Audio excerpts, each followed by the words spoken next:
Wabarakatuh. Sebelumnya, perkenalkan nama saya Oki Saputra dengan NIM 2019-11234. Saya dari kelas F, mata kuliah pengukuran besaran listrik dengan dosen pengampu Bapak Rizky Pratama Putra, STMT. Baik, di sini saya akan coba menjelaskan sedikit materi mengenai pengukuran besaran listrik.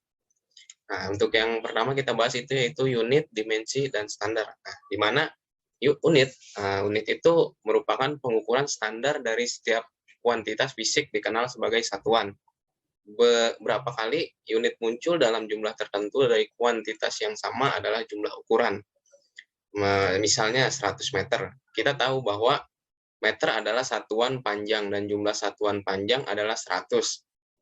Maka kuantitas fisik panjang oleh karena itu didefinisikan oleh unit. Nah, mungkin itu yang dimaksud dengan unit. Nah, untuk unit sendiri itu ada satuan internasional unit dasar. Nah, itu ada kuantitinya itu ada like, ada mass, time, electrical current, temperatur, dimension intensity, meter. Nah, ini standar unitnya dan simbol-simbolnya. Selanjutnya, dimensi. Nah, untuk yang kedua ini dimensi. Dimensi itu kualitas unik dari setiap besaran yang membedakannya dari semua besaran lainnya disebut dimensi. Dalam mekanika, 3 satuan dasar adalah panjang, massa, dan waktu. Simbol dimensi mereka adalah untuk panjang dimensinya L, massa itu M, waktu itu T.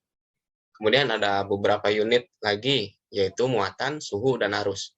Nah, muatan, suhu, dan arus ini juga termasuk dalam dimensi. Nah, untuk muatan itu, dimensinya itu Q, kemudian untuk suhu itu K, dan arus itu I. Lalu dimensi.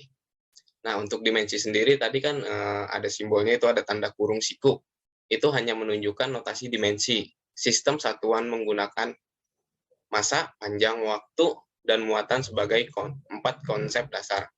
Sistem satuan yang menggunakan massa, panjang, waktu, dan arus sebagai 4 konsep dasar disebut sebagai sistem standar internasional.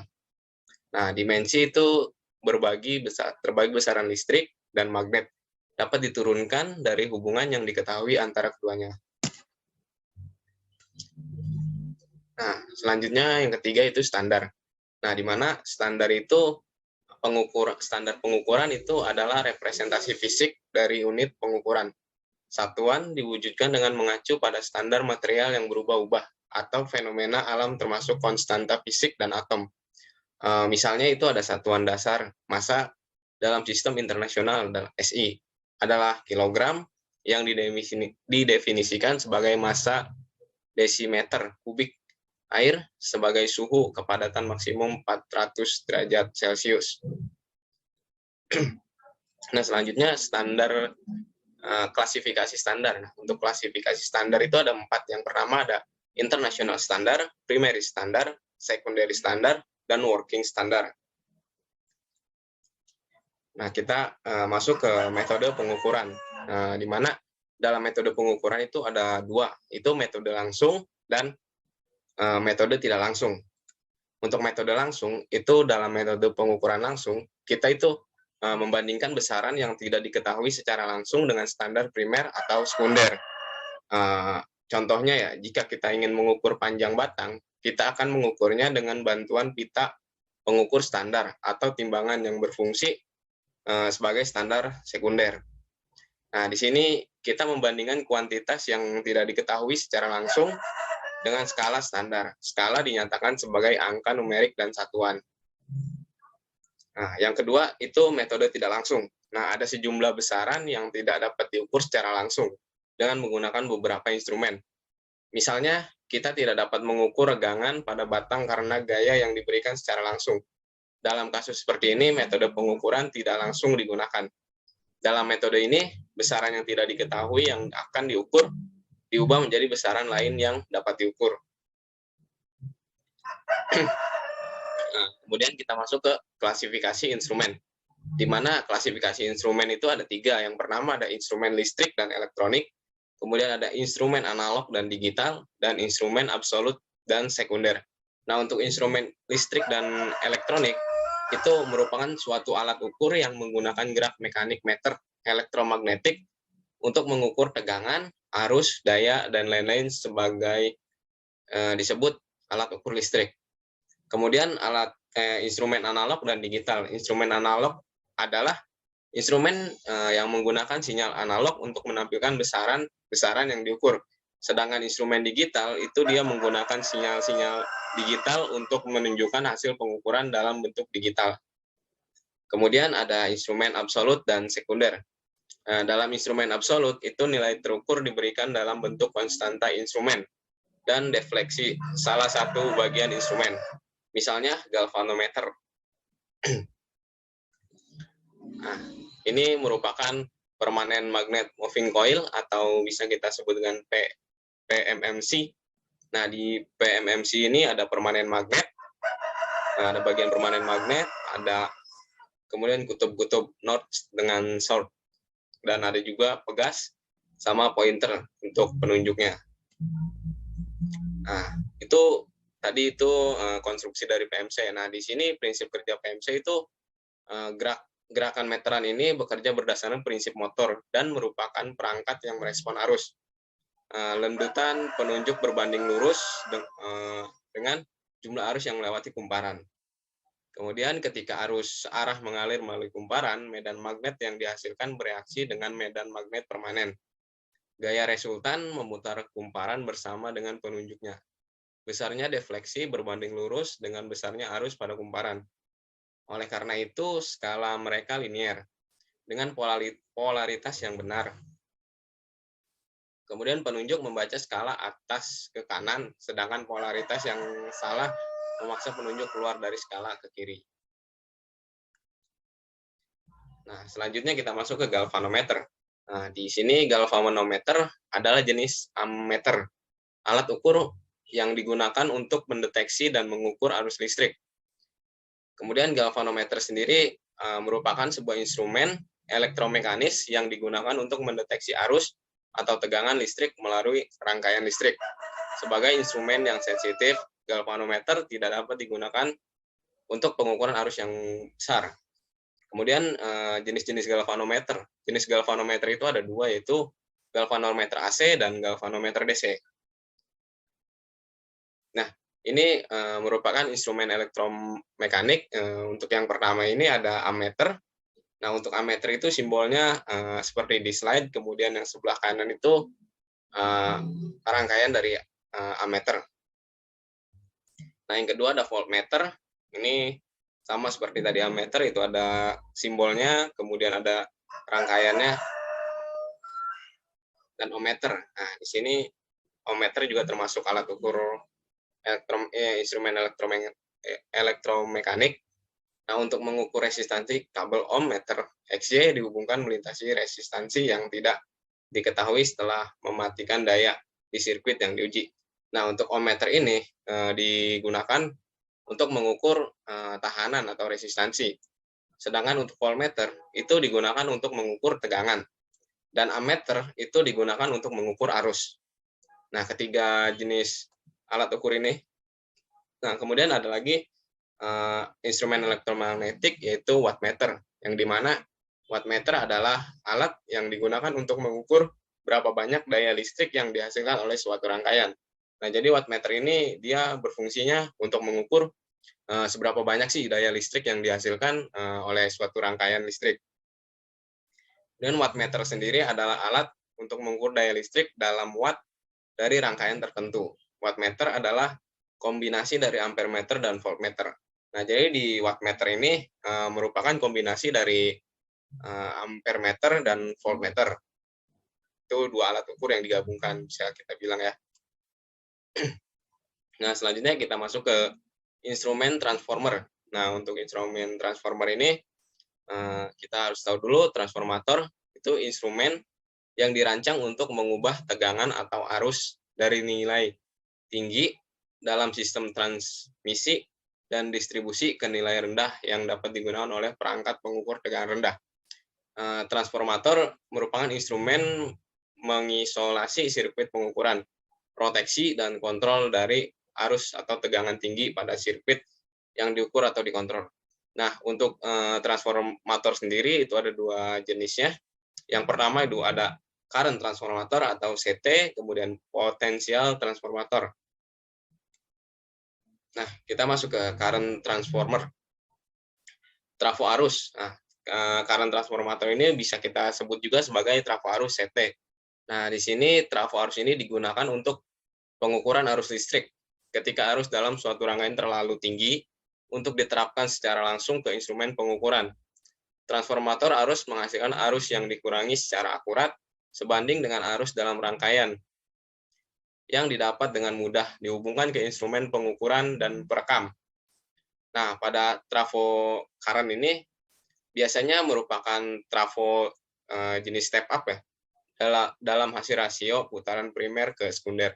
Jadi di trafo arus ini bisa kita bilang dengan trafo step up. Nah, ini merupakan diagram atau rangkaian dari current transformator.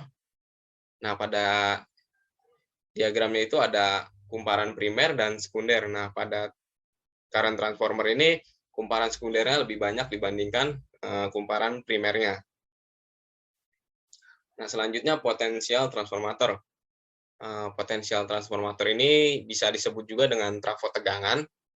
Trafo potensial ini digunakan untuk pengukuran tegangan tinggi dengan menggunakan voltmeter rentang rendah. Gulungan primer dan sekunder dililitkan pada bagian dililitkan pada baja yang bermutu tinggi. Nah, pada trafo potensial ini dia merupakan trafo dengan jenis trafo step down ya. Jadi trafo tegangan ini bisa disebut juga dengan trafo step down. Nah, untuk tadi kan CT itu merupakan trafo step up, sedangkan trafo tegangan itu bisa kita bilang juga dengan trafo step down. Nah, untuk ini merupakan diagram dari trafo tegangan. Nah, pada trafo tegangan ini, dia sisi sekundernya atau gulungan pada sekundernya itu lebih sedikit dibanding gulungan pada primer. Nah, di trafo tegangan ini kebalikan dari trafo arus atau step up. Nah, kalau di trafo arus kan itu yang lebih banyak itu lilitan sekundernya dibanding lilitan primernya. Sedangkan di trafo tegangan itu lilitan sekundernya yang sedikit, tapi lilitan primernya itu lebih banyak. Nah, sekarang kita lanjut masuk ke bridge circuit atau jembatan. Nah, sirkuit jembatan itu adalah jenis sirkuit listrik di mana dua cabang sirkuit biasanya paralel satu sama lainnya dihubungkan atau dijembatani oleh cabang ketiga antara dua cabang pertama di beberapa titik perantara di sepanjang mereka. Nah, rangkaian jembatan ini dibangun dari satu atau kombinasi elemen rangkaian pasif. Itu ada ada komponen resistor, induktor, dan kapasitor. Nah, jadi rangkaian jembatan ini terdiri dari komponen resistor, induktor, dan kapasitor. Nah, untuk macam-macam jembatan bridge circuit itu ada DC bridge circuit, kemudian ada juga AC bridge circuit.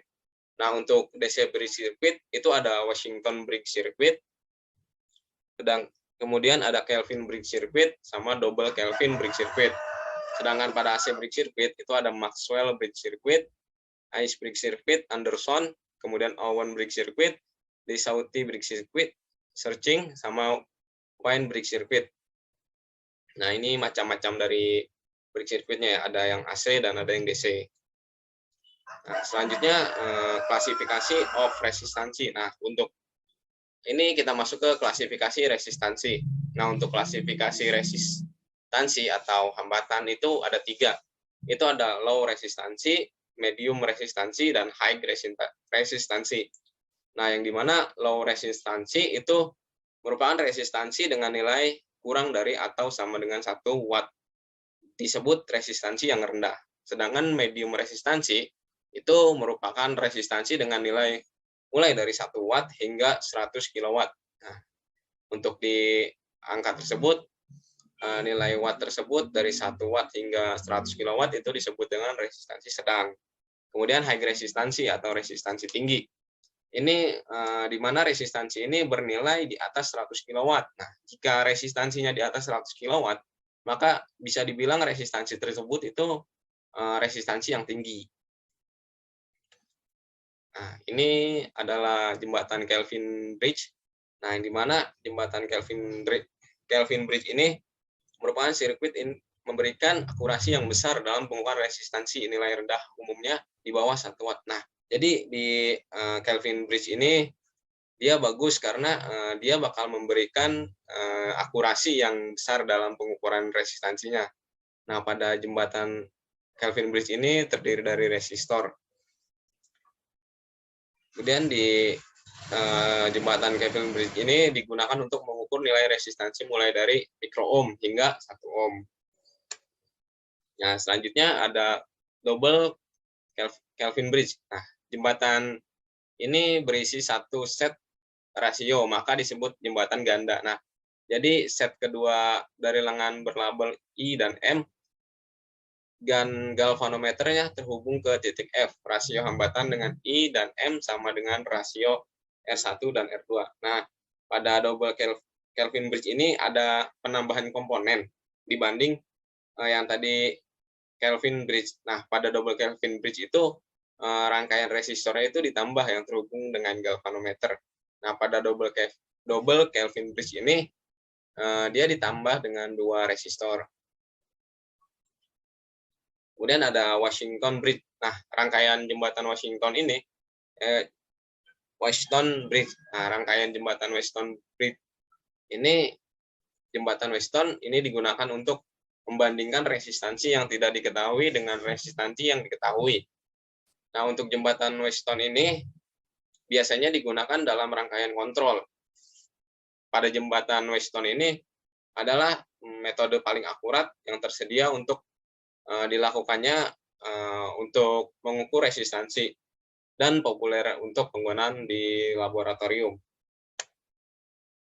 Nah, kemudian ada jembatan Anderson. Untuk jembatan Anderson itu suatu jembatan yang memberikan pengukuran induktansi dari sirkuit yang akurat. Jembatan Anderson adalah bentuk lanjutan dari jembatan kapasitansi induksi Maxwell. Nah, di jembatan Anderson ini digunakan untuk induktasi dari sirkuit yang akurat. Kemudian kita masuk ke akurasi dan presisi. Nah, untuk akurasi itu adalah kedekatan pembacaan instrumen, mendekati nilai yang sebenarnya dari variabel yang diukur. Nah, jadi akurasi ini dia suatu pembacaan oleh instrumen, tapi nilainya itu mendekati nilai sebenarnya dari variabel yang kita ukur. Kemudian akurasi mengacu pada beberapa nilai dekat yang diukur dari suatu kuantitas sesuai dengan nilai sebenarnya. Nah, akurasi itu seperti itu. Jadi dia merupakan pembacaan dari sebuah instrumen, tapi yang mendekati nilai sebenarnya dari variabel yang kita ukur. Selanjutnya presisi. Nah, untuk presisi adalah ukuran reproduktivitas pengukuran, yaitu ukuran sejauh mana pengukuran berturut-turut berbeda satu sama lain. Ini adalah tingkat kesepakatan dalam kelompok pengukuran atau instrumen. Nah, instrumen presisi dan akurasi itu berbeda ya. Jadi, untuk presisi itu ukuran reproduktivitas pengukuran. Itu sejauh mana pengukuran berturut-turut berbeda satu sama lainnya. Nah, ini mungkin beberapa soal yang saya ingat ketika UAS. Untuk yang jawaban salah, itu ada soal yang pertama itu di bawah ini adalah detektor yang digunakan pada pengukuran induktansi atau kapasitansi. Nah, pada detektor itu yang digunakan itu PMMC atau Permanent Magnet Moving Coil. Nah, jadi pada detektor untuk pengukuran induktansi dan atau kapasitansi itu menggunakan Permanent Moving Coil. Kemudian yang kedua itu pada jembatan induktansi Maxwell, salah satu sebab ketidakpresisian pengukuran yang mungkin terjadi adalah nilai resistansi internal dan induktor variabel yang sulit untuk diketahui. Jadi pernyataan ini tuh benar ya. Pada jembatan Maxwell itu salah satu sebabnya dia tidak ketidakpresisian pengukurannya mungkin terjadi karena nilai resistansi internal dan induktor variabel yang sulit untuk diketahui. Dan yang ketiga ada pada DVM DVM dual slope integrator, sinyal RAM dibangkitkan secara internal oleh rangkaian. Nah, di sini tuh yang membangkitkan sinyal RAM itu integrator OP AMP. Jadi DVM dual slope integrator untuk sinyal RAM-nya ini dibangkitkan oleh integrator OP AMP.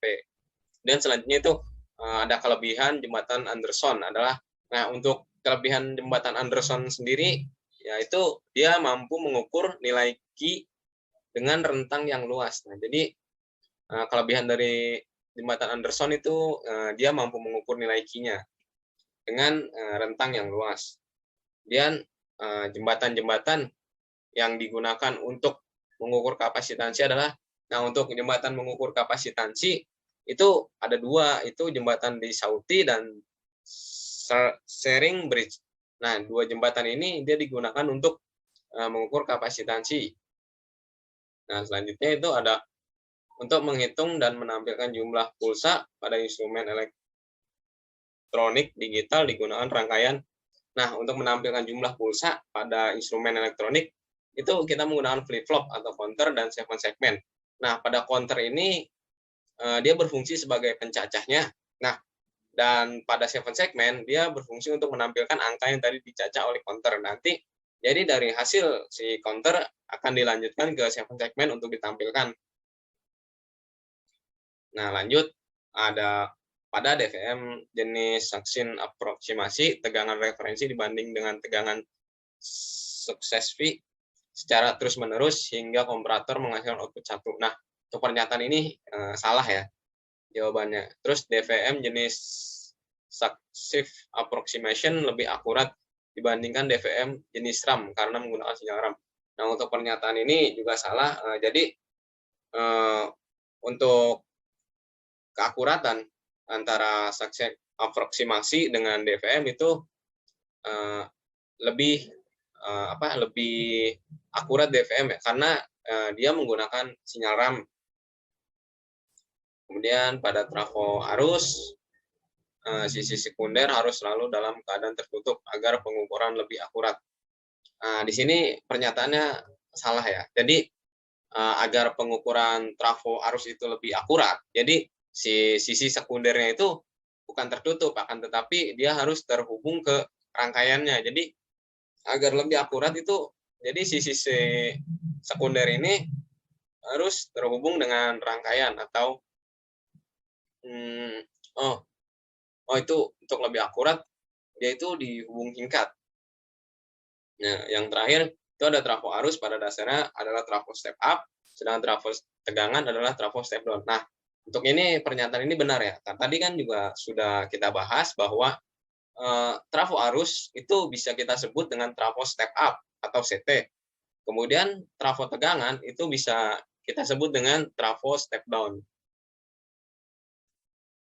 Baik, mungkin itu saja yang dapat saya sampaikan. Kurang lebihnya mohon maaf. Wabillahi taufik wal hidayah. Wassalamualaikum warahmatullahi wabarakatuh.